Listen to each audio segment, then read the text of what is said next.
Hola, buenos días, apreciados estudiantes. En la clase de Ciencias Naturales del día de hoy lo vamos a iniciar con esta bonita oración del día en el nombre del Padre, del Hijo y del Espíritu Santo.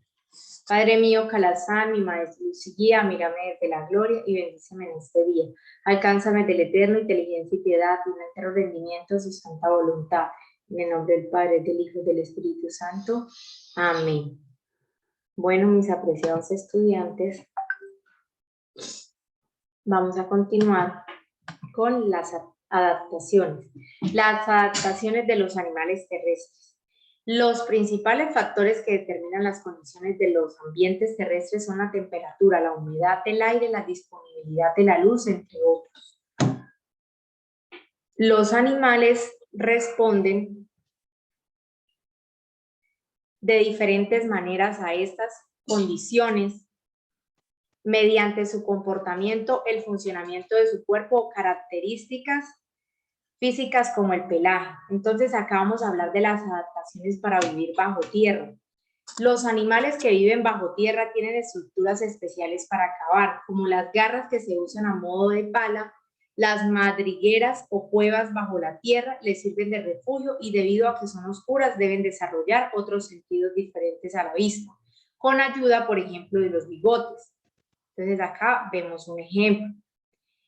Aquí vemos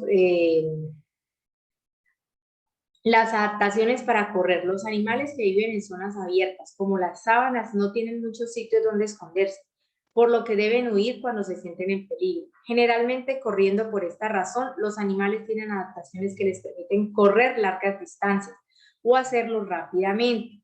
Aquí vemos un puma.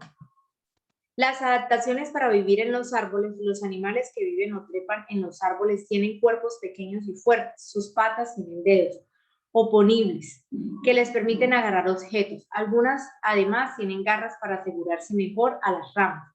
Otros obtienen almohadillas adhesivas para trepar por superficies lisas. Animales como los camaleones y los micos también se pueden agarrar a los árboles usando la cola.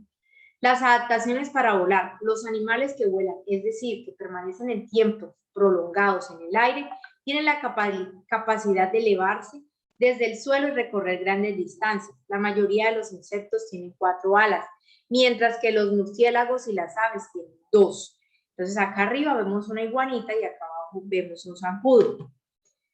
Las adaptaciones para planear. Los animales que planean, es decir, que no permanecen mucho tiempo en el aire y tienen características que les permiten saltar de sitios altos y recorrer una distancia corta, por ejemplo, las ardillas voladoras y los peces voladores. Las adaptaciones para la defensa. Para defenderse de los peligros que puedan encontrarse en su ambiente, los animales desarrollan diferentes adaptaciones.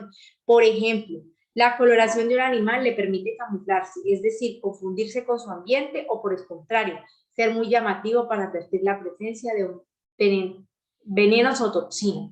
Algunos animales además imitan objetos que no son interesantes, como en el caso de los insectos de palo. Bueno, aquí vemos un ejemplo de los insectos de palo. Aquí en el taller dice une cada animal con su forma de desplazarse. Entonces aquí cuál animal camina, cuál recta, cuál salta, cuál vuela y cuál nada.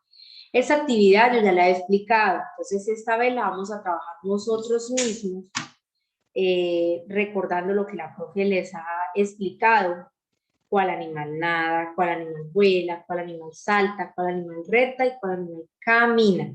¿Listo? Entonces, esta ha sido la actividad del día de hoy. Espero que la puedan realizar y que puedan enviar sus respectivas evidencias para su calificación.